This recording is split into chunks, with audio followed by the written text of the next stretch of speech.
El apóstol Pedro está escribiendo a la iglesia en la Turquía moderna. En el capítulo 5, él da una serie de exhortaciones acerca de las relaciones en la iglesia. En los versos 1 al 4, él habla a los ancianos y les dice: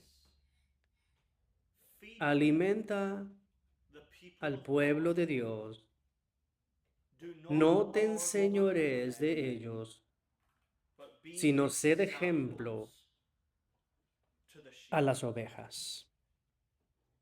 En el verso 5, él dice: hombres jóvenes, mujeres jóvenes, sométanse a sus ancianos. Y luego dice, en general, estén todos sujetos los unos a los otros. El apóstol entonces da la gracia, la cual es necesaria para realizar todas estas tareas. Revestidos de humildad. Revestidos de humildad. La humildad es una de las virtudes más atractivas del cristianismo.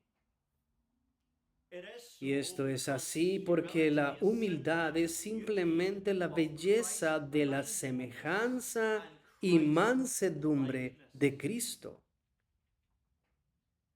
Pero la humildad es también una de las gracias más difíciles de cultivar.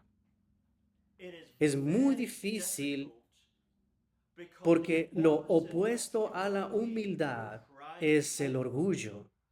Y el orgullo es tan natural para el pecador y tan placentero a la carne. Un hombre dice: es más fácil dar todo a los pobres que ser pobre en espíritu. Así es como todos los cristianos están llamados a crecer y practicar la gracia de la humildad. Y quiero que en esta mañana estudiemos la enseñanza de Pedro acerca de esta gracia, para que nosotros que somos santos descubramos de nuevo la belleza de esta virtud cristiana y lo busquemos en toda nuestra vida. Y Pedro menciona tres cosas con respecto a la humildad en los versos 5 al 6.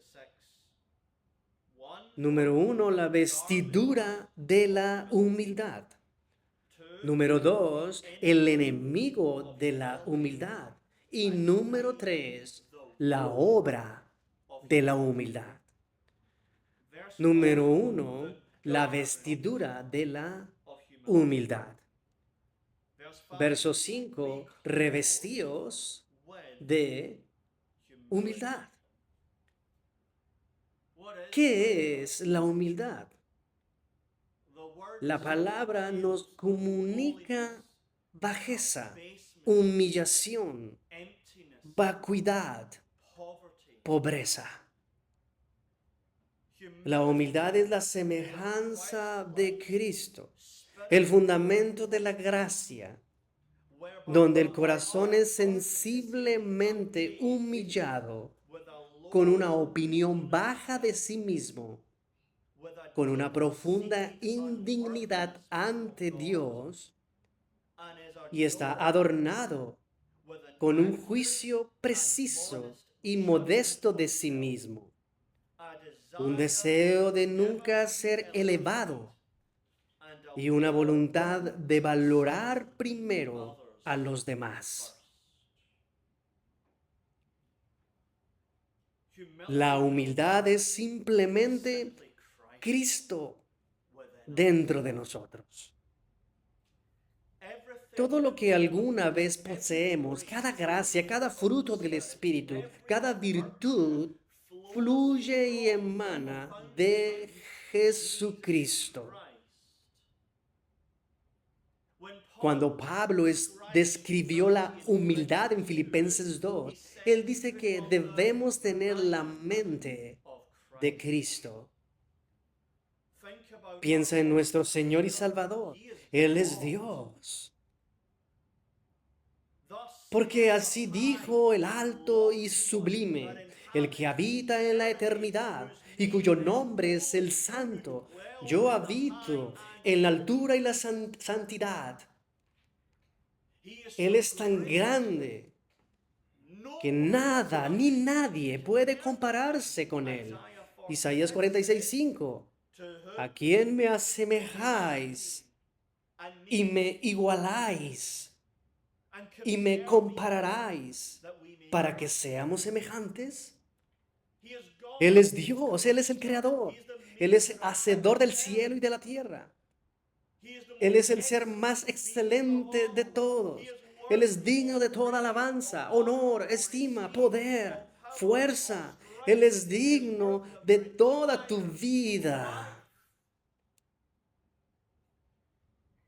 Y entonces, ¿qué dice en Filipenses 2? Él se humilló. Se humilló a sí mismo al tomar la unión personal a la naturaleza humana.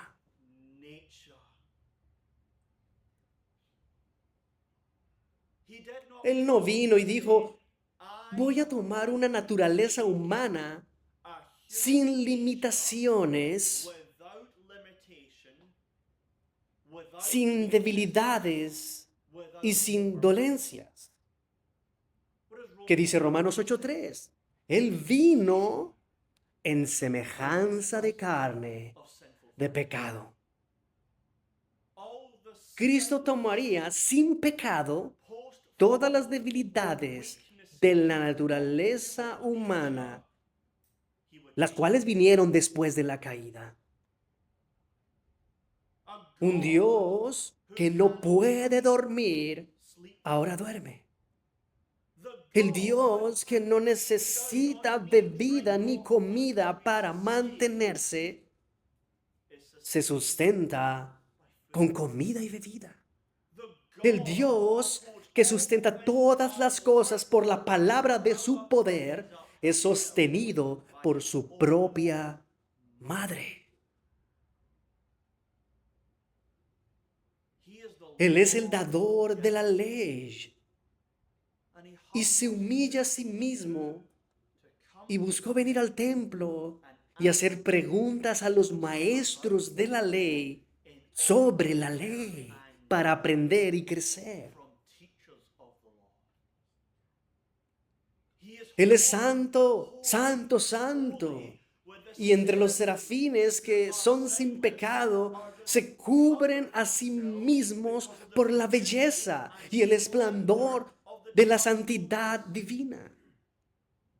Y más sin embargo, en el río Jordán se humilla a sí mismo para ser bautizado con un bautismo para el perdón de pecados.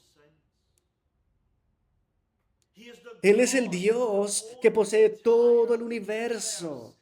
Y aún así los zorros tienen guaridas y las aves del cielo tienen nidos, pero el Hijo del Hombre no tiene dónde recostar su cabeza.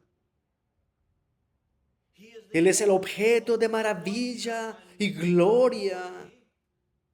Y sin embargo, delante de los hombres, se hace a sí mismo, Salmo 22, verso 6, mas yo soy gusano y no hombre, oprobio de los hombres y despreciado del pueblo.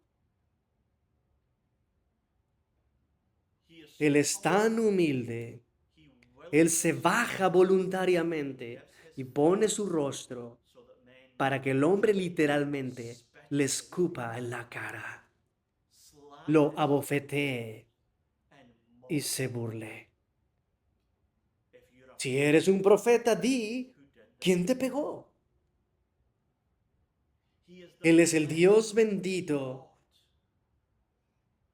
que se humilla a sí mismo para convertirse en una maldición en el madero y redimirnos de nuestros pecados. Realmente Jesús es la definición misma de la humildad. Como dice en Mateo 11, venid a mí y yo os haré descansar. ¿Por qué? Porque soy manso y humilde de corazón. La humildad cristiana no son una serie de enseñanzas de cómo es la humildad y luego intentar de practicarla. La humildad cristiana es, como dice Juan 16, el Espíritu Santo toma lo que es de Cristo y lo manifiesta a su pueblo. La humildad cristiana es cuando el Espíritu Santo mora en nosotros y no simplemente nos da una nueva naturaleza o una nueva mente, sino también nos da la naturaleza de Cristo. Es en donde el Espíritu Santo, quien estuvo con Cristo desde su encarnación y a través de su vida y en su muerte, sepultura, resurrección y ascensión, y perfectamente sabe lo que es la humildad, Él viene en el alma y comienza a pintar el retrato para que seamos humildes. Y esta humildad no está simplemente en la cara o el comportamiento o en el tono de la voz o el ánimo o la ropa que vestimos. La humildad ante todo está en el corazón. Así como Él es humilde de corazón, igual el Espíritu hace que todo su pueblo sea humilde de corazón. John Trapp, un puritano, dice esto: muchos son humillados, pero no humildes. Muchos son inferiores, pero no humildes. Hay muchas personas debido a las circunstancias adversas que son humilladas, pero su corazón todavía está orgulloso. Solo mira a cualquiera que esté fuera de Jesús. Su comportamiento, su forma de hablar, todo sobre ellos podría decirse que hay humildad. Pero ve a ellos y diles que es un pecador sin justicia y que no hace nada bien ni ningún bien ante Dios y que estás en una inmunda condición a los ojos del Señor y que debes denunciar, renunciar a todo lo que has hecho y tener fe solamente en Cristo. Y en el hombre o mujer de aparente bajeza y humildad, el orgullo saldrá de sus labios. Pero cuando el Espíritu entra en el creyente, el Espíritu hace que el corazón sea verdaderamente humilde. Cuando Jesús está dando un sermón maravilloso para definir los que viven en el reino de Dios, al menos que nazcas de nuevo, no puedes entrar en el reino de Dios, pero cuando naces de nuevo, entras en el reino de Dios. ¿Y cómo debería de verse la vida? El sermón del monte, ahí está. ¿Y dónde empieza Jesús con esta vida del reino? Bienaventurados los pobres en espíritu. Los cristianos, por el Espíritu, usando los medios de la Biblia, poseen un sentido de la alteza y la majestad de Dios. Él es el creador de todas las cosas y a través de la ley Él revela cuán pecadores somos y revela la maravilla y la belleza de la salvación en Cristo y que todo es por gracia. y que desde toda la eternidad, sin mirar a través de todos los tiempos para ver si responderíamos, sino que, sino que enteramente por gracia, según el buen afecto de su voluntad, eligió salvarnos, para que todo se lleve a cabo cuidadosamente en la iglesia, exclusiva y perfectamente para sus elegidos. Y entonces el Espíritu viene con gracia irresistible para darnos ese don divino de la fe. Y así somos libremente perdonados, libremente justificados, libremente adoptados. Y toda bendición espiritual en lugares celestiales es concedida en Cristo y recibida con la mano vacía de la fe. Y el cristiano dice: soy pobre de espíritu. No soy nada en mí mismo y no contribuyo nada. Y Cristo dice: bienaventurados los pobres en espíritu, porque de ellos es el reino.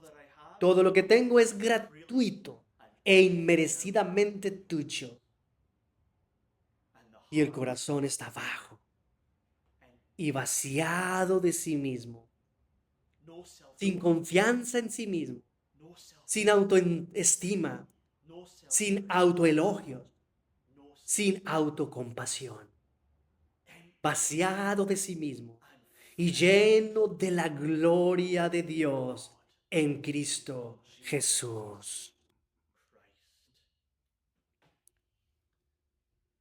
Y entonces, en este espíritu y pobreza de corazón, es adornado con la humildad como la de Cristo.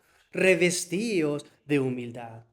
Ponte la vestidura, ponte la camisa y ve y vívelo delante de los hombres, de manera que miren tu ropa y vean la humildad y la pobreza de mente.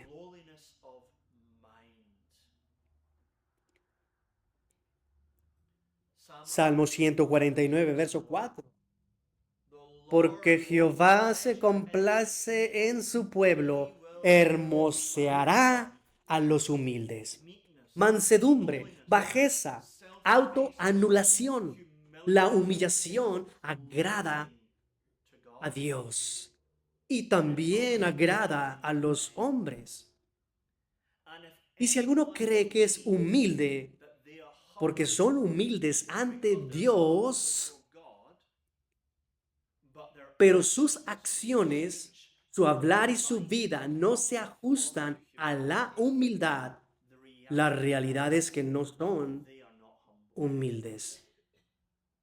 Porque si somos humildes ante Dios, en consecuencia y por necesidad, seremos humildes ante los hombres.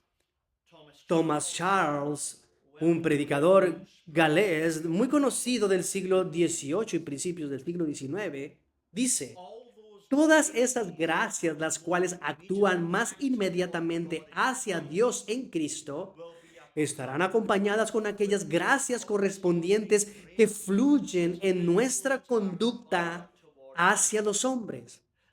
Así como es nuestro amor a Dios, así es nuestro amor al hombre. Si somos humildes ante Dios, así también seremos humildes en nuestra conducta externa hacia nuestro semejante. Y somos completamente sensatos y entendemos que no tenemos nada más que lo que hemos recibido. Nuestra conducta hacia aquellos a quienes Dios nos ha dado por dones superiores y nos han distinguido será adecuada al sentido de nuestra pobreza. Es en vano pretender que somos verdaderamente humildes ante Dios y que seamos conscientes de nuestra pobreza si nuestra conducta hacia el hombre es orgullosa y arrogante. Así que, si tenemos el espíritu de humildad, lo adornaremos delante de los hombres. Lo haré con modestia. Sería un pecado el no reconocer lo que Dios te ha dado. Si alguien te ha dado dones, regalos mentales, dones intelectuales, dones laborales, virtudes como dones, sería un pecado el negarlo. Pero el hombre o la mujer humilde reconoce que lo que soy y lo que he recibido no es de mí, sino de Dios. No merezco eso. Y pueden ser quitados en un momento. Y cualquier don que tenga en la vida lo ofrece a los demás para su edificación y para su bien.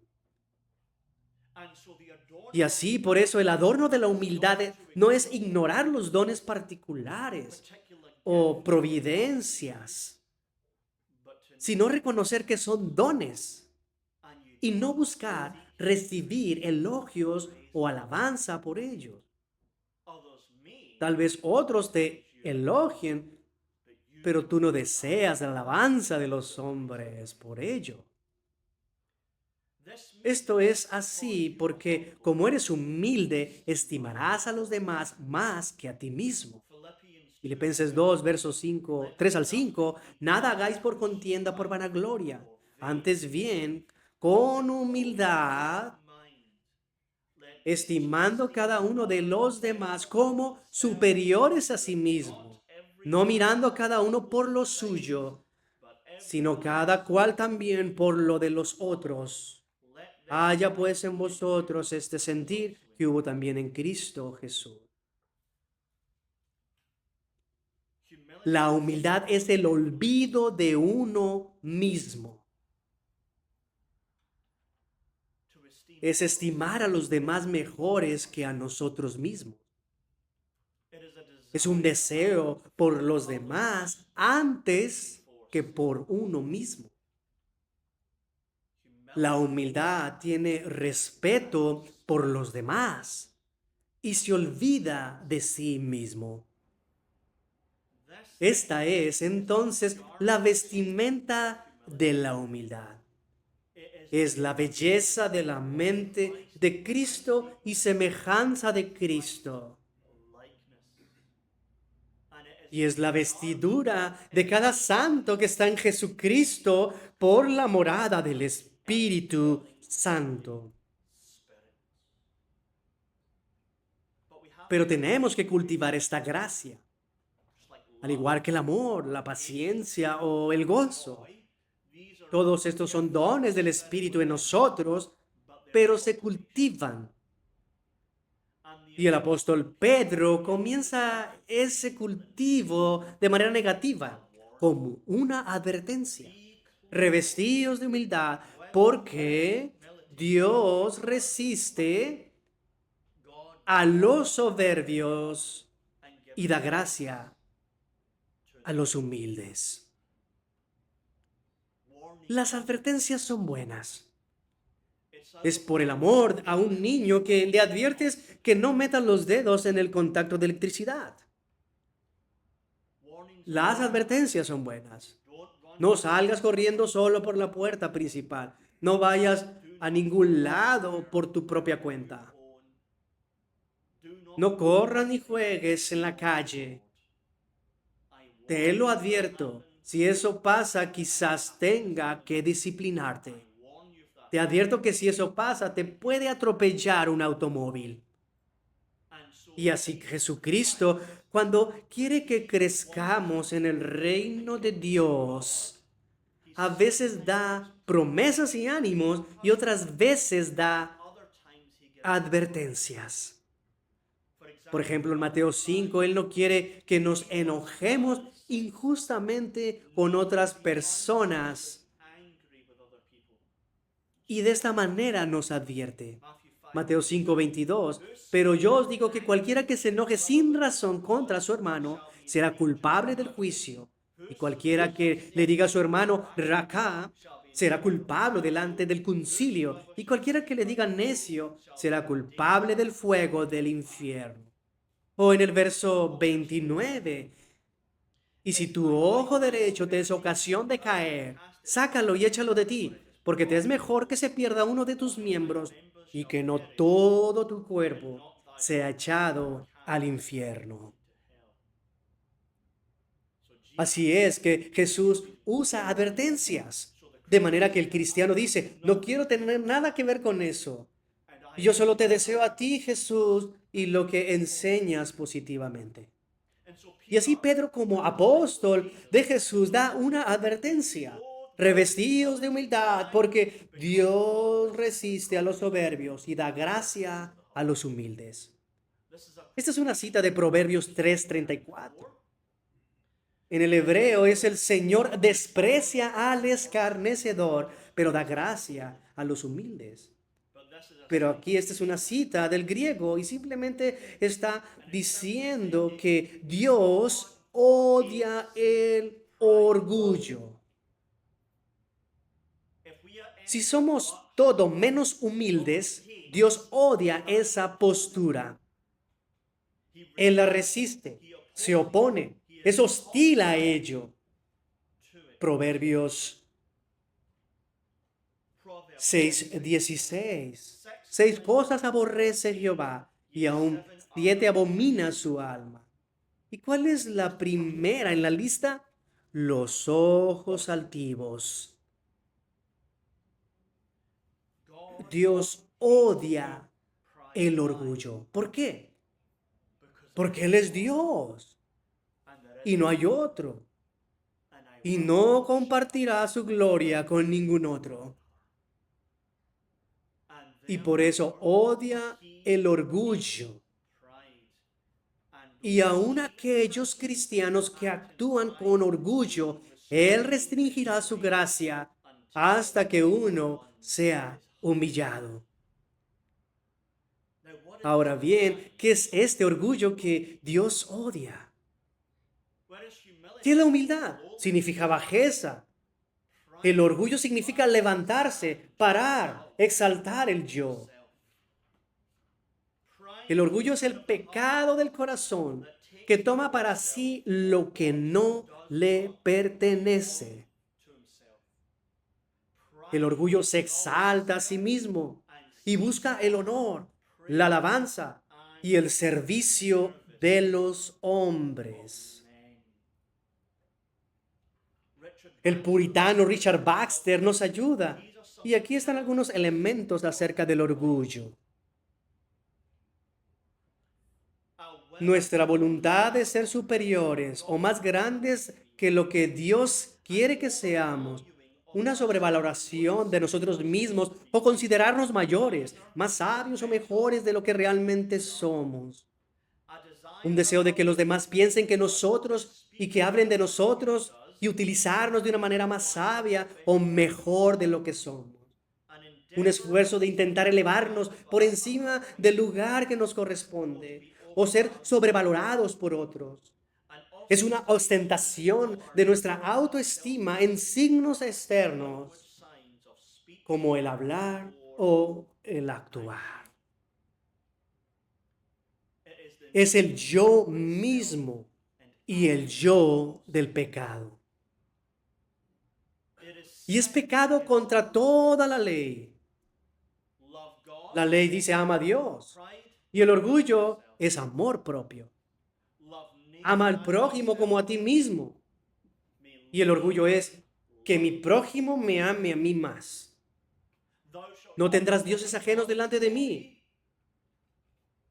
Pero yo necesito ser reconocido. Necesito ser respetado. Debo obtener lo que merezco. Se me debe de agradecer. Debo ser elogiado. Y puedes recorrer todos los mandamientos hasta el final y ahí aparecerá el orgullo. En el segundo mandamiento manda adorar a Dios como Dios.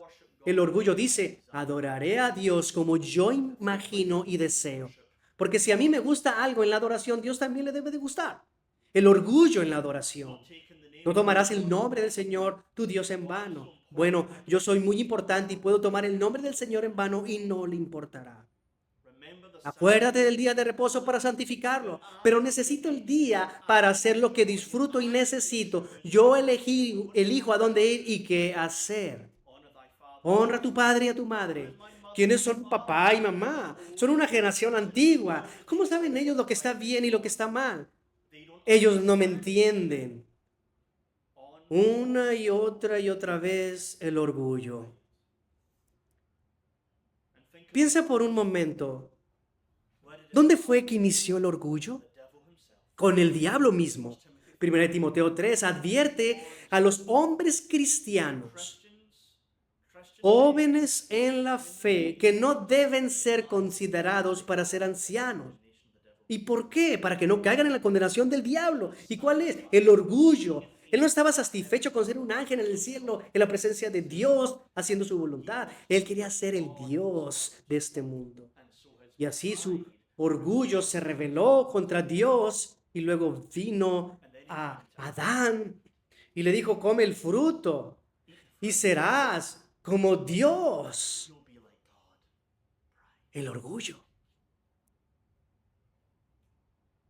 Dios redime a Adán enseñándole acerca de cómo ha de venir y el sacrificio, sacrificando un animal y dándole una vestimenta para cubrir su desnudez. Y Abel lo oye y dice, ofreceré al Señor un sacrificio de un animal. Y Caín dice orgullosamente, le daré el fruto de la tierra. Dios aceptó a Abel y no a Caín. Caín el orgulloso mató a su hermano. Moisés, el hombre más manso de toda la tierra. Pero esa mansedumbre tenía finalmente un límite. Y después de 100 veces la gente lo fatiga de nuevo y golpea la roca. ¿Quién eres tú para desobedecerme? Sacaré agua de la roca. Orgullo. Moisés, no vas a entrar en la tierra prometida. Ezequías, un buen rey, enalteció su corazón y le mostró a Merodach Baladán la gloria del templo. Pedro, un creyente. El orgullo dice, yo nunca te negaré, daría mi vida por ti. 3 veces antes del canto del gallo. Y él dijo, no lo conozco. Herodes, él está hablando como un Dios y no como hombre. No le dio la gloria a Dios, el orgullo. Y Dios lo derribó. Orgullo. ¿Cuáles son algunas señales y evidencias del orgullo?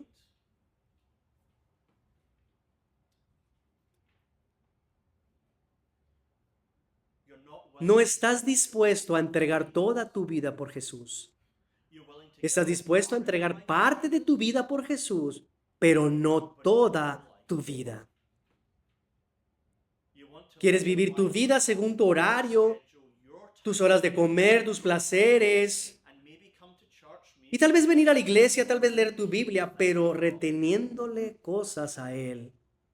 Y Él te dice, niégate a ti mismo y toma tu cruz.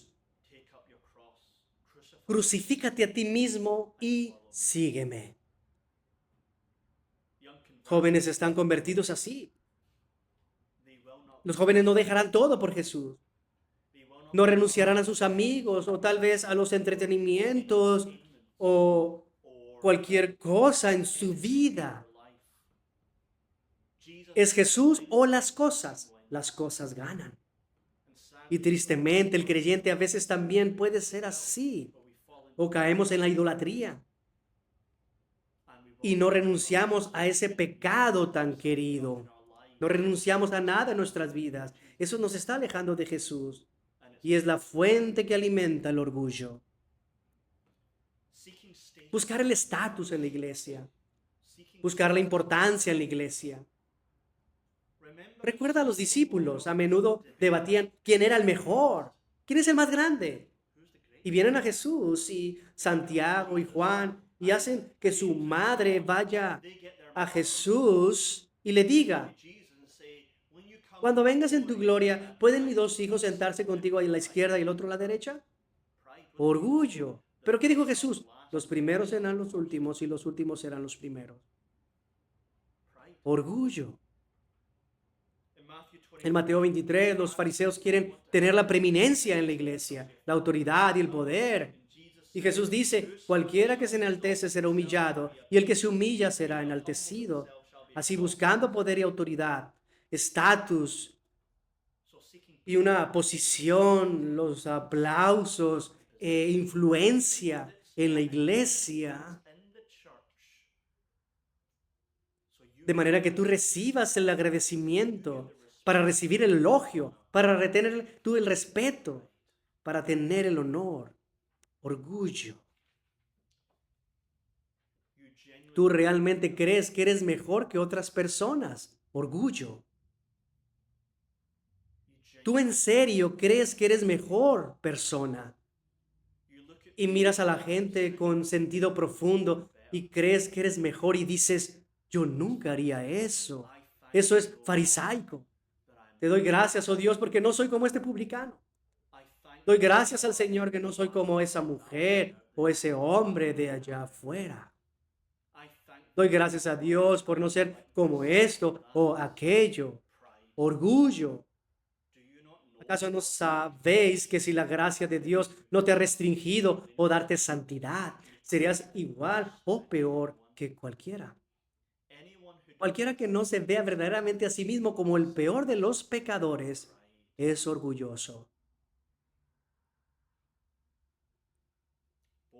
jactándote, glorificándote, buscar a otras personas para elogiarte, para que te agradezcan, para que te aplaudan. Orgullo. Hablando de ti, acerca de tus logros y de las cosas que haces y posees. Orgullo. Lucas capítulo 14, en donde Jesús está diciendo, cuando haces actos de bondad, cuando haces prácticas de hospitalidad, no lo hagas para que hagan contigo lo mismo y que te inviten y para que te agradezcan y elogiarte. Simplemente hazlo porque eso es lo bueno. Simplemente hazlo. Eso es todo, eso es todo. No tienes que recibir gracias, no tienes que recibir el favor, no tienes que recibir elogios. Simplemente lo haces porque es bueno y si necesitas algo a cambio, eso es orgullo. El conocimiento, primera de Corintios 8, el conocimiento envanece. El conocimiento es bueno. No vas a crecer a menos que crezcas en la gracia y en el conocimiento del Señor Cristo Jesús. En el segundo año de educación media superior o universidad, a los estudiantes ingleses se les llama sophomore. Sofo de Sofía en griego, que quiere decir sabiduría. Y more viene de morón, que quiere decir tonto. Sophomore quiere decir entonces un sabio tonto. Porque después de un año de educación tienes suficiente conocimiento para ser un tonto.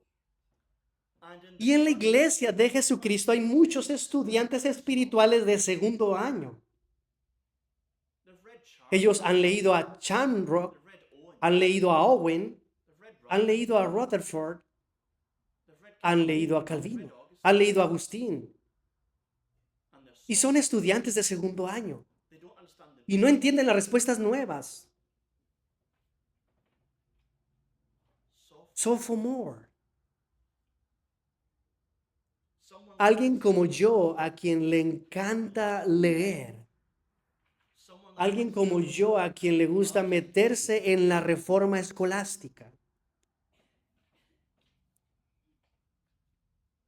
Y luego hay alguien más, un experto, que ha entregado su vida a un tema. Y como yo he leído uno o dos libros sobre el tema, de alguna manera creo que sé más que esa persona. Ahora, esa persona puede estar equivocada, no me malinterpretes, pero es orgullo. ¿Cuántas personas en internet leen un blog aquí o un artículo por allá y luego a los expertos en el tema los ridiculizan y avergüenzan? O científicos, médicos o economistas que han dedicado décadas a estudiar. Y tú has leído un artículo en Wikipedia y ya tienes un podcast y has leído un libro y de pronto los expertos. Orgullo. Orgullo de segundo año.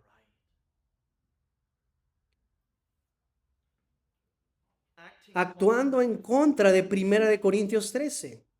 Orgullo. El amor todo lo sufre. Eres impaciente con la gente y tú esperas que la gente sea muy paciente contigo, pero eres impaciente con los demás. ¿Por qué? Porque lo merezco. Orgullo.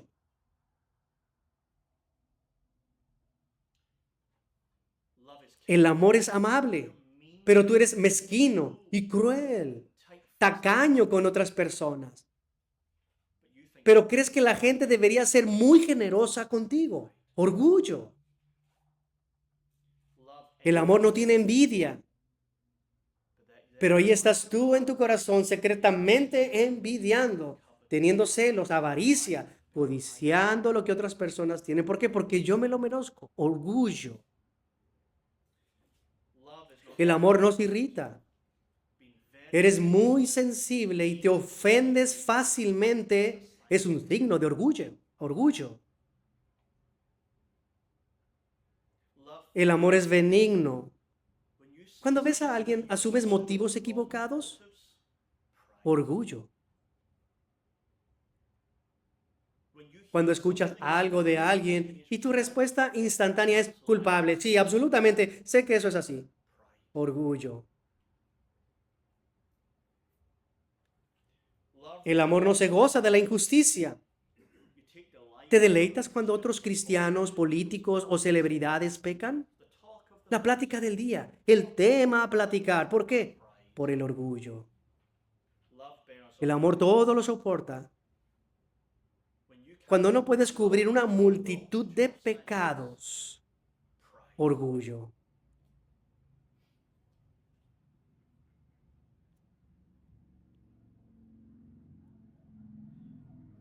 Cuando te quejas de tu vida, orgullo.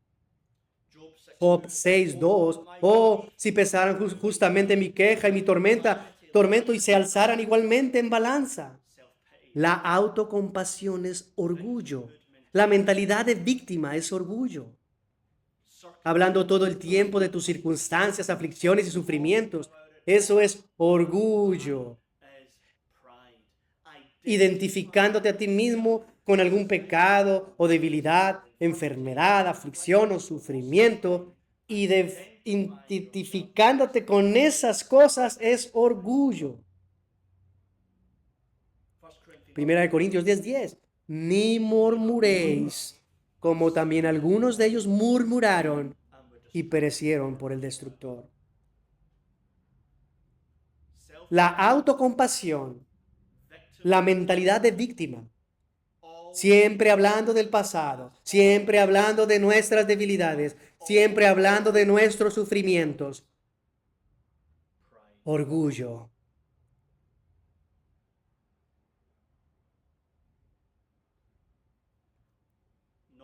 No depender de Dios para todo en cada día. Orgullo. Deuteronomio capítulo 8:17.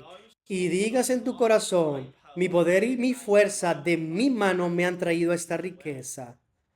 Antes acuérdate de Jehová tu Dios, porque Él te da el poder para hacer riquezas. Esta es una evidencia de orgullo. Cuando no oramos verdaderamente todos los días, danos hoy nuestro pan cotidiano. Dar gracias no es simplemente danos hoy el pan de cada día, danos hoy el pan de cada día y eso es todo. Señor, necesito de ti todo. Necesito salud, necesito fuerza, necesito comida, ropa, necesito un techo, necesito ayuda. Señor, por favor, provéeme hoy. Pero cuando simplemente asumimos que Dios siempre nos va a dar, eso es orgullo. Así que de estas maneras y más tenemos aquí orgullo, lo opuesto a la humildad. La humildad es hermosa, es semejante a Cristo. El orgullo es feo y diabólico. En tercer lugar, la obra de la humildad. En el verso 6, Pedro dice, humillaos pues bajo la poderosa mano de Dios para que Él os ensalce a su tiempo. Entonces, ¿qué es por lo que debes orar? Señor Jesús, hazme como tú. Envíame más poder del Espíritu Santo, porque yo únicamente puedo ser orgulloso, a menos que tú me hagas humilde. Y dependiendo de la gracia, en un espíritu quebrantado, debemos humillarnos. En primer lugar, humíllate bajo la gloria de Dios. Pon tu corazón en tal estado que la majestuosidad de Dios te haga sentir como el polvo.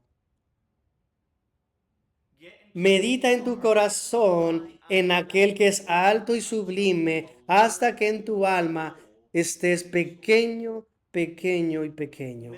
Meditar en las escrituras hasta que veas a los insondables riquezas de Dios en su naturaleza y veas la pobreza absoluta de tu alma, y solo entonces serás humilde. Proverbios 8:13. El temor de Jehová es aborrecer el mal, la soberbia y la arrogancia. Así que todo bajo la majestad de Dios, con temor de ofenderlo y un sincero deseo de complacerlo, producirá un odio al orgullo y a la arrogancia y un sincero deseo de que el alma sea humilde. En segundo lugar, humillarse bajo la mano de Dios al tener la visión de Dios sobre el hombre. Salmo 103, Él conoce nuestra condición que somos polvo. Creo que fue Agustín quien dijo, humíllate porque vuestro padre es Adán, tu abuelo es el polvo y tu bisabuelo no es nada. Tú eres una criatura, eres finito, eres una hormiga comparada con la grandeza de Dios. Sé humilde. Somos criaturas pecadoras.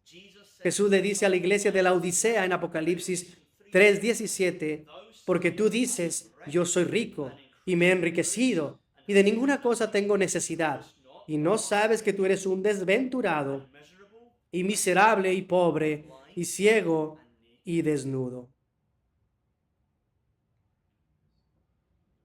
Se te puede quitar todo. Y yo sé cómo serías sin la gracia. Estás desnudo, eres pobre, eres miserable, eres un desventurado pecador. Cuanto más entendemos nuestro pecado y cuanto mayor sea la visión de Dios, más humilde será la visión del hombre. En tercer lugar, humíllate bajo la salvación de Dios. Filipenses 2.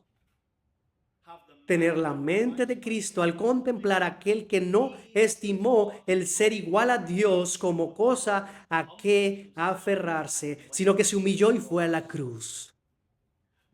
Cuanto más entiendas la encarnación, cuanto más entiendas la expiación, cuanto más se humillará tu alma. Un amigo cercano mío en Escocia vivió en Canadá durante algunas décadas y se convirtió y luego se hizo calvinista. Y como todos los jóvenes calvinistas, estaba en la etapa cuando descubres esas grandes doctrinas. Y luego fue una conferencia con Peter Masters. Peter Masters es un ministro bautista. Él predica en la iglesia de Spurgeon, el tabernáculo metropolitano. Y los temas de Peter Masters fueron las lecciones prácticas de las doctrinas de la gracia. Y él salió de esa conferencia diciendo, yo era un calvinista orgulloso. Si estoy totalmente depravado, ¿cómo puede ser orgulloso? Si es todo por elección y gracia soberana, ¿cómo puedo decirle alguna vez, tú arminiano tonto? ¿Cómo es posible que no veas las verdades? Eso es orgullo. Pues, ¿quién revela la verdad de las doctrinas de la gracia? El Espíritu Santo solamente. Y cuando realmente creemos en la predestinación y las doctrinas de la gracia, no podemos ser sino humildes.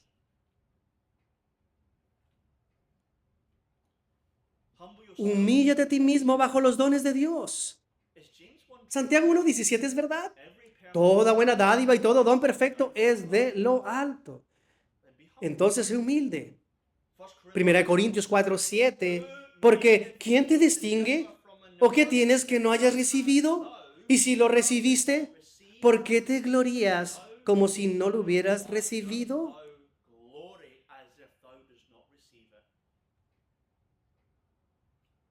Si un hombre no tiene hogar y recibe un hermoso palacio y empieza a engreírse por lo que consiguió, ¿acaso no le dirías, ves lo necio que eres? No te lo has ganado. Tú no trabajaste por ello para conseguirlo. Te fue dado como regalo. Sé humilde y agradecido. Todo lo que recibes en la vida, todo lo temporal o espiritual, viene de Dios. La semana pasada pensé que me levantaría el sábado y vendría a la iglesia para prepararme y tener nuestro servicio de preparación.